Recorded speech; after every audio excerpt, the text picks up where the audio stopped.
Good evening, everybody, and welcome to Ivan Oberon's Money Matters. Today is Thursday, December 11th of 2014. For those of you listening to the podcast, you know, 15 years from now, you know exactly when this took place. And man, it's been like it's almost like I've taken a sabbatical for a little while.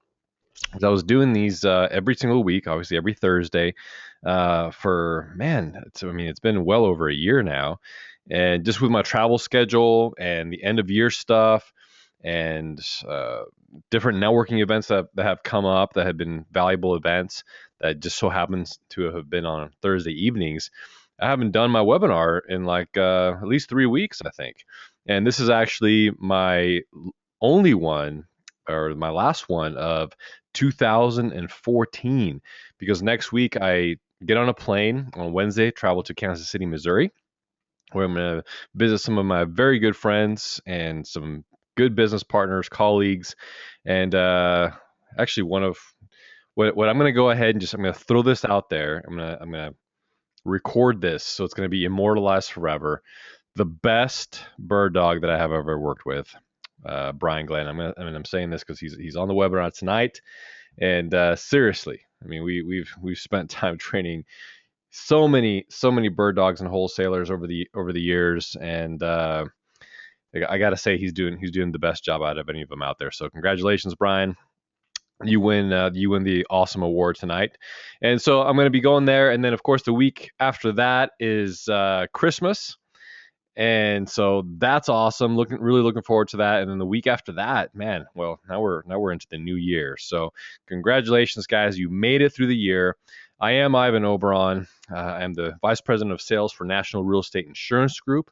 I'm also the co-founder of Coast to Coast RIA. And our main focus is, of course, real estate investors. For those of you who don't know me, who haven't been on my webinars before, or maybe you're new, you just got a referral to check us out.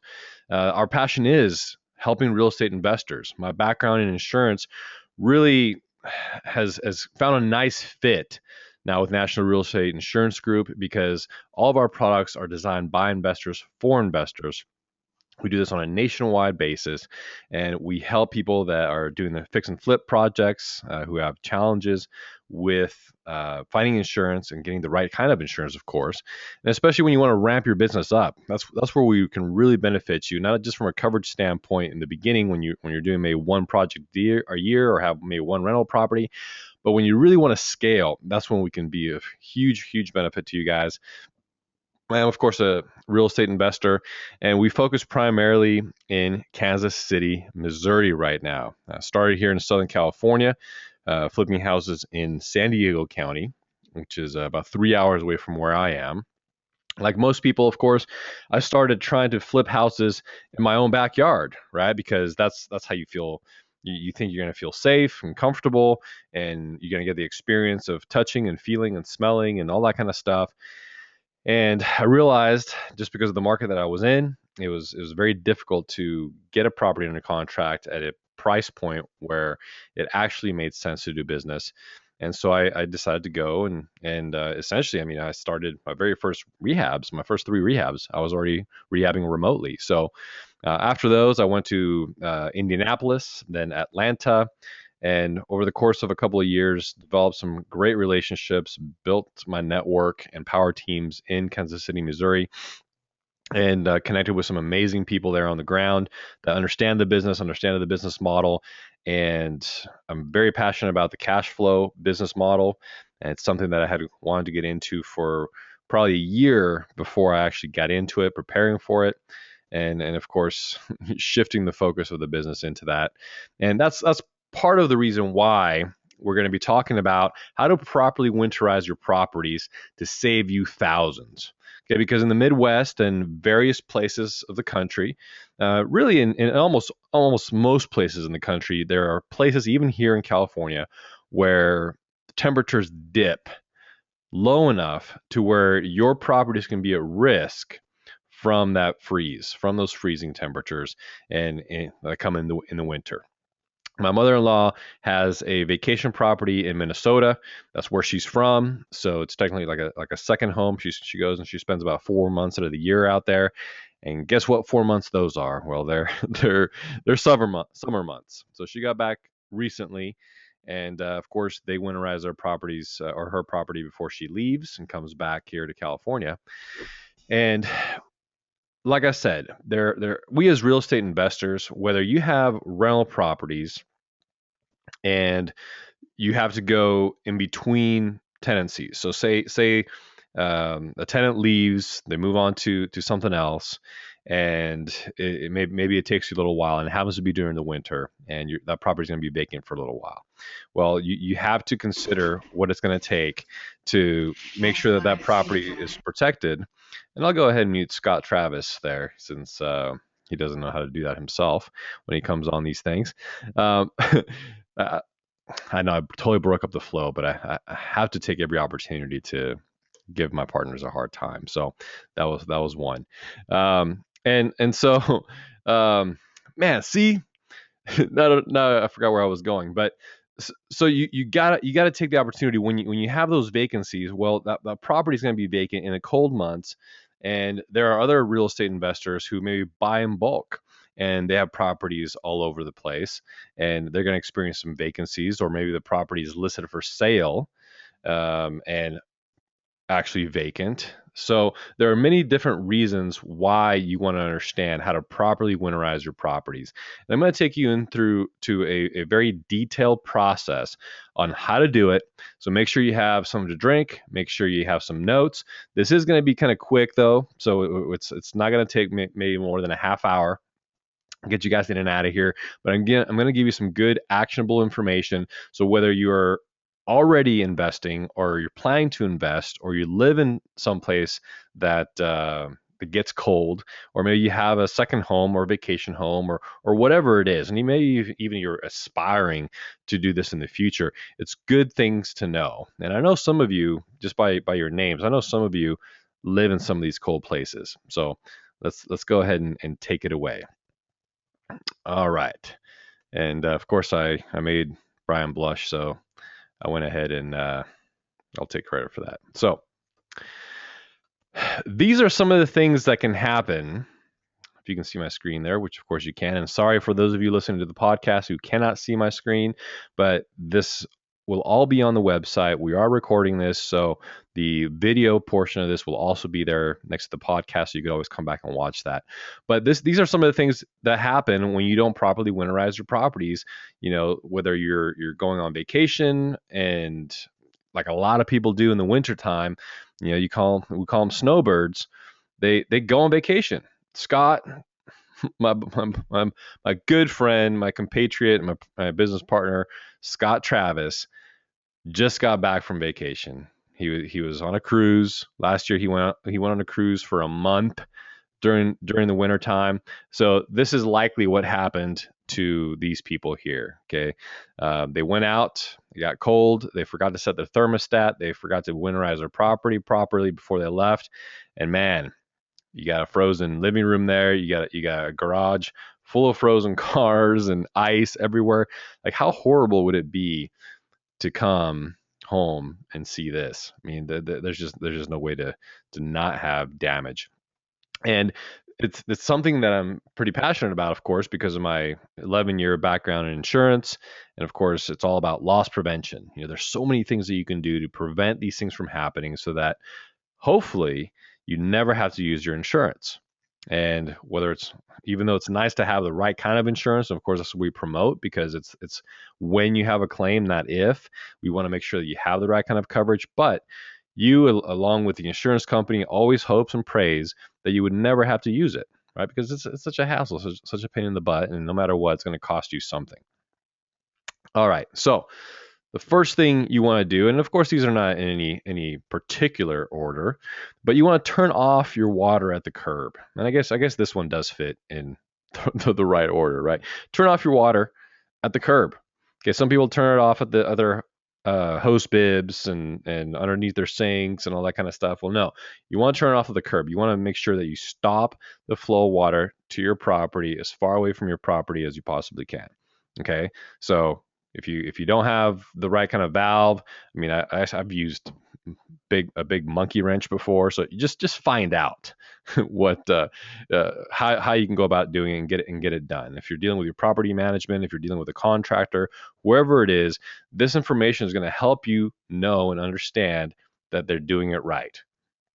Even if you don't do it yourself, even if you're relying on somebody else to do it for you, just like one of the reasons I love having Scott around with his experience in contracting is, even though we know that the people, the professionals are supposed to know how to do it, if we know how it's supposed to be done, even if we're not the professional, even if we wouldn't necessarily know or want to do things ourselves, if we understand the process, if we understand the business, we understand how certain things are done, it prevents us from, one, being taken advantage of in some cases, and two, ensuring that the job gets done right. Okay, so that's part of what you're going to learn tonight. So turn the water off at the curb. Very basic stuff.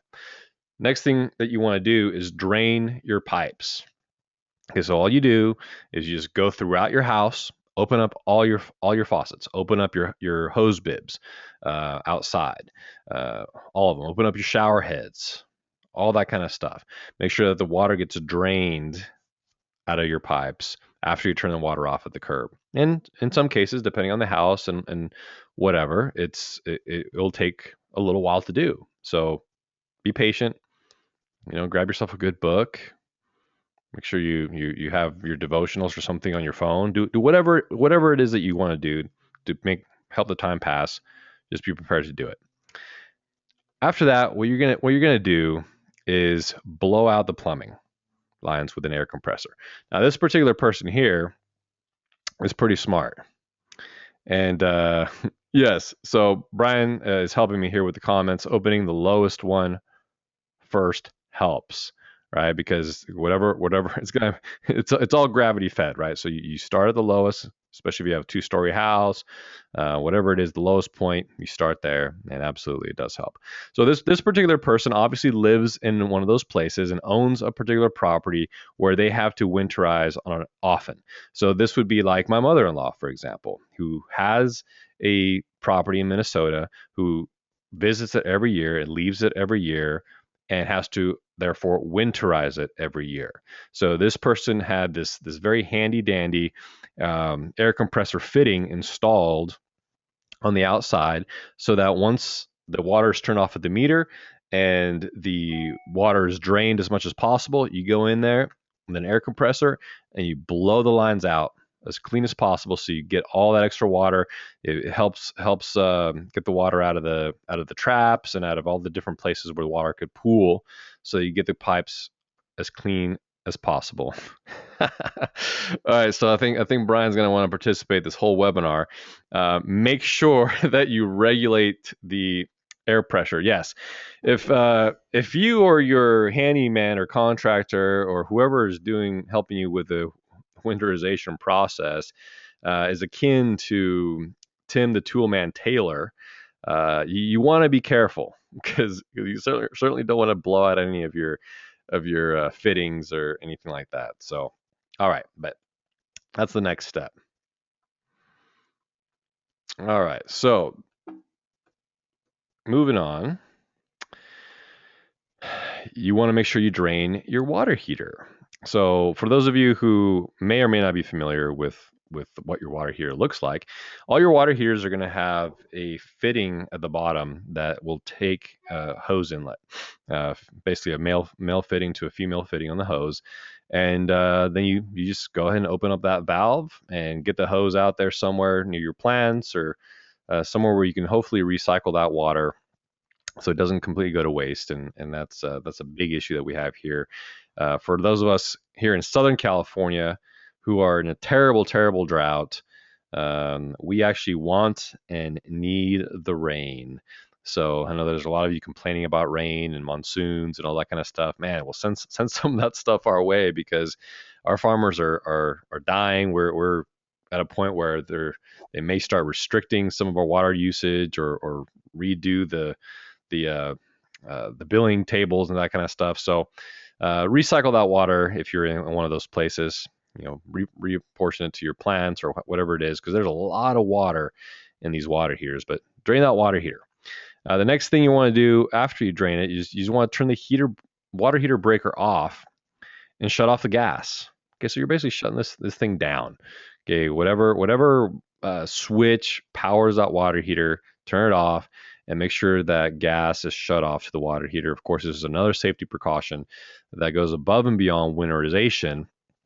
This of course can help prevent fires in case you're gone. Next thing you're gonna do is drain your toilet tanks and your bowls.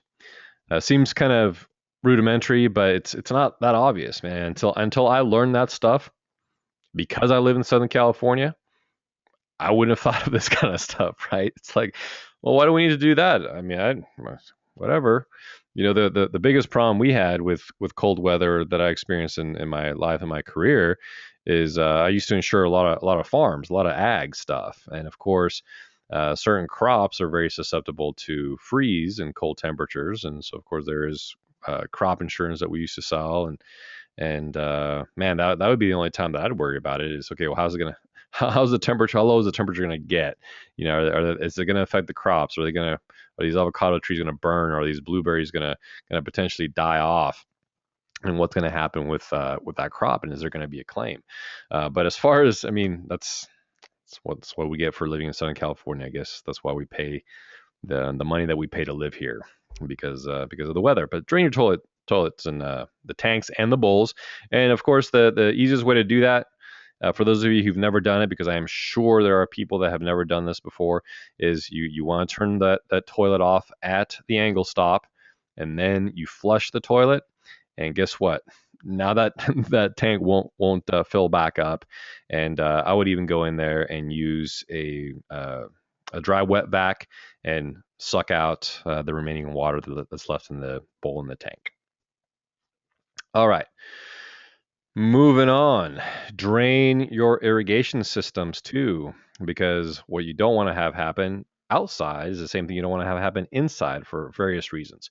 Of course, you may not experience the same type of devastating damage that you can on the inside if you don't drain your irrigation systems, but it's no fun to have broken pipes and busted systems on the outside either.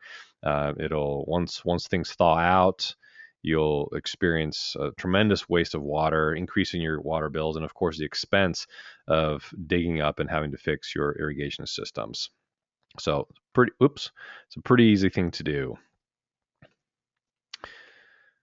Now, next, you want to pour antifreeze in your toilets, sinks, bathtubs, showers, and dishwashers. Washing machines also. I got a picture of a washing machine there as well. Just believe it or not, just go ahead and pour the antifreeze right in there. Pour it in your bathtubs, and your sinks, your toilets, in the tank and the bowl, dishwashers, washing machines. Just pour it all in there just in case you missed some water, some of that compressed air didn't get all the water out. It's just that extra added safety precaution.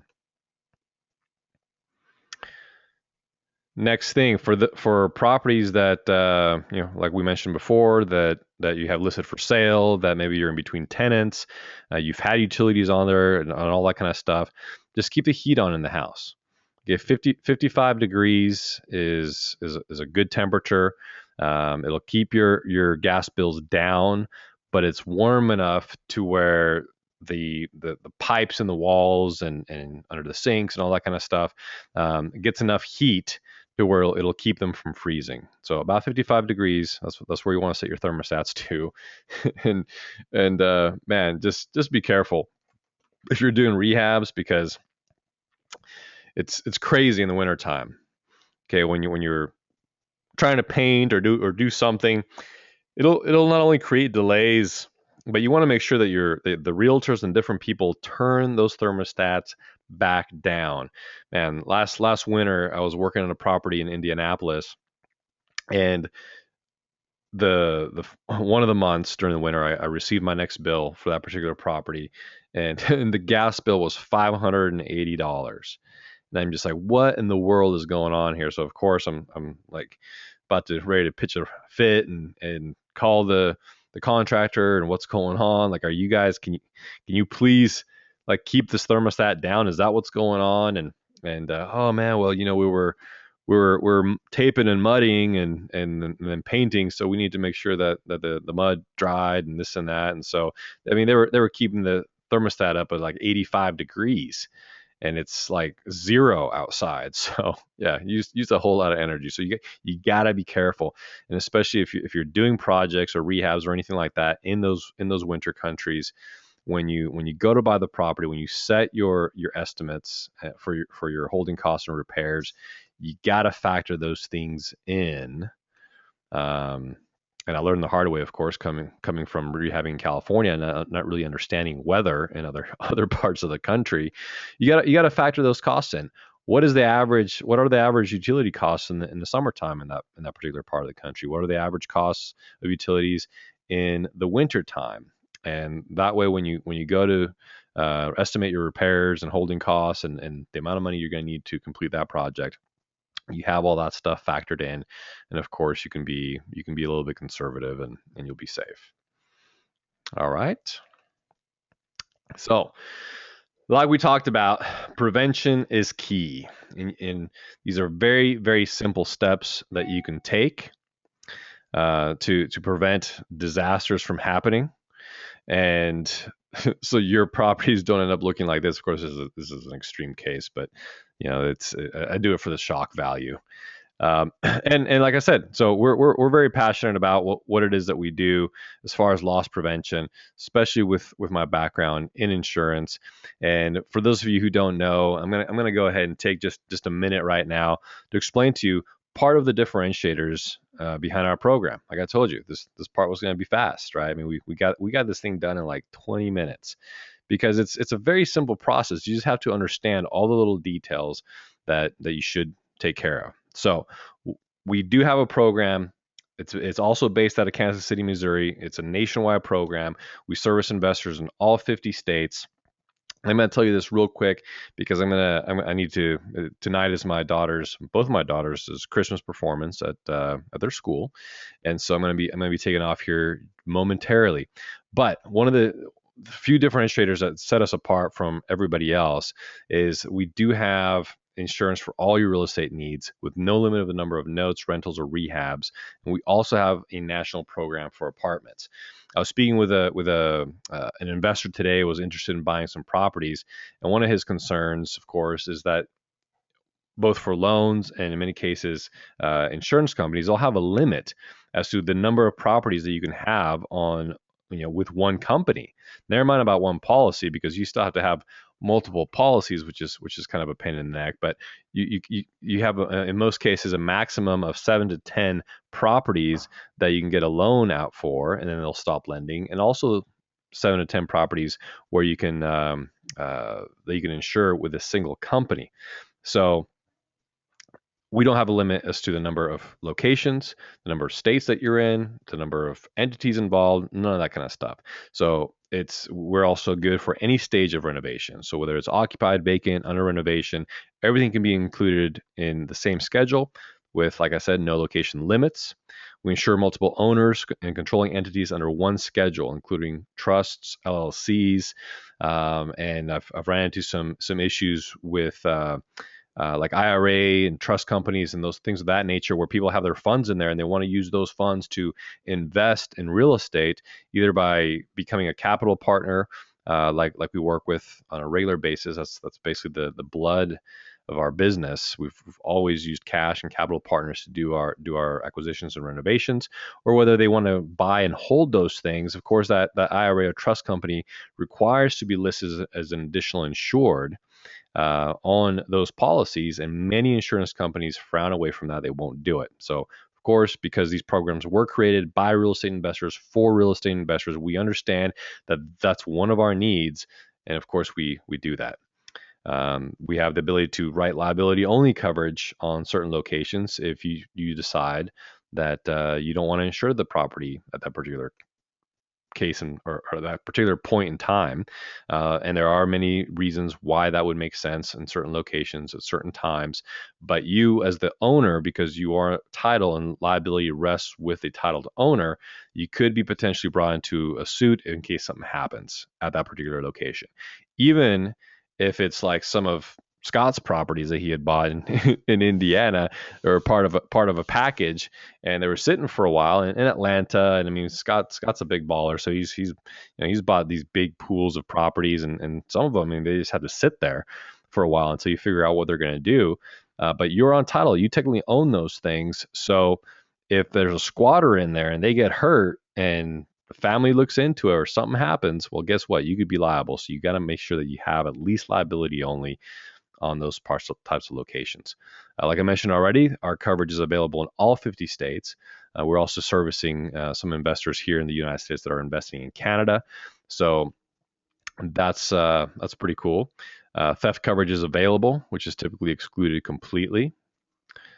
We have the ability to handle escrow premium payments, and that basically means that in most cases, and the way that I always do it is I'll quote unquote escrow or essentially pay up front 6 months up front of my insurance premiums.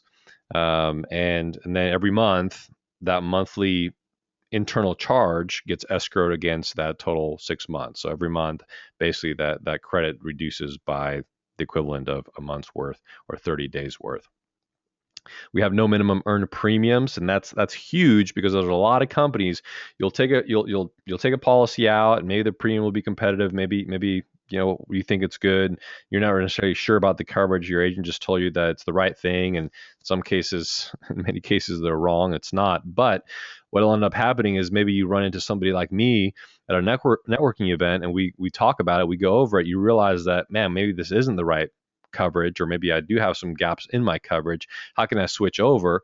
But you just started the coverage, and unbeknownst to you, or you weren't aware of it, or it just wasn't at the top of your mind, the policy or the company is telling you that they have a 100% minimum earned premium or a 50% minimum earned premium.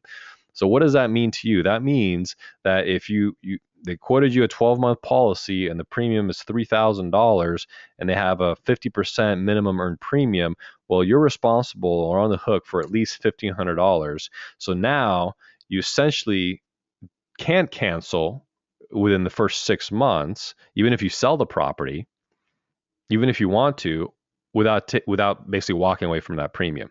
Now, I've had people do that just because they feel, you know what, it's better to be properly protected, and I'm gonna do this early and leave some of that premium behind. But I ran into cases where that premium was pretty significant, and we had to wait a few months before we switched coverage. So no minimum premium. That means that if you buy a property, you pay on a monthly reporting form, you sell the property next month. Well, guess what? Even if you paid 6 months of premium up front, well, now we're going to give you 5 months of premium back. So with many other companies, you don't get that benefit. Overseas investors are welcome, of course. There's a lot of money outside of the country that wants to invest inside of our country, and who are we to stop them from contributing to our economy? We're more than glad to have them. Same-day proof of insurance is available, of course. And we really create coverage and a benefits package to your specific needs. We're not kind of an off-the-shelf type of insurer like most. We don't make you liable for co-insurance as long as you're insured to $45 a square foot. And if you do the math, I won't force you to do the math right now, but if you do the math on your own time, you'll notice that is very, very conservative. An extreme ease of use and flexibility and cost effectiveness of a master policy schedule, which means that you would have as many locations as you want under any stage of occupancy. Maybe you have 5 rehabs going and you own 15 rental properties. Well, we'll throw them all in the same schedule on a simple monthly reporting form. So you see the coverage, the deductibles, the premiums, you see everything broken out. You only have to pay one bill every single month. You have one point of contact. You don't have to create all these different relationships across different state lines because we handle everything for you. Replacement cost is garnered at an insured value of $65 a square foot. So again, you do the math, that's still very conservative. And now at $65 a square foot, you have the option to go with replacement cost and no co-insurance. So if you want any more information, feel free to email me, Ivan at nreinsurance.com. And if you have any questions about what we went over tonight, now would be the time to raise your hand. If you want to make a comment, a question, tell me what your Christmas plans are in 15 seconds or less, whatever you want to do. Raise your hand. I'll even unmute you or type in your comments in the question bar. And yes, Brian or Mike, I completely agree with you. Family is the best, and definitely enjoy my girls at this time and all throughout the year. They're my greatest blessing. So that's it, guys. I promised you it was going to be quick. It was going to be fast. It was going to be hopefully engaging, entertaining, and bring some value to you. If you think I went too fast, this is being recorded. It's going to be on our website by tomorrow. You can always go back and refer to it there, reference it there. If you found value in this or in any of my stuff, do me a favor, throw a post out there. Like this when I share it, or share it when I share it. Tell your friends, whatever it is, and that's one way that you can give back to me if you find value in this and the things that we do for you guys. So enjoy your night. Have a great one. Merry Christmas. If I don't see or talk to some of you before then, Brian, I'll see you next week, man. I'm gonna be in KC, so we'll hook up. We'll go look at some of these properties, take some pictures. Maybe we can throw Pete down one of those basements and leave him there for a while. I don't know. We'll come up with something fun to do. And until next week, guys, have a great night and go make something happen.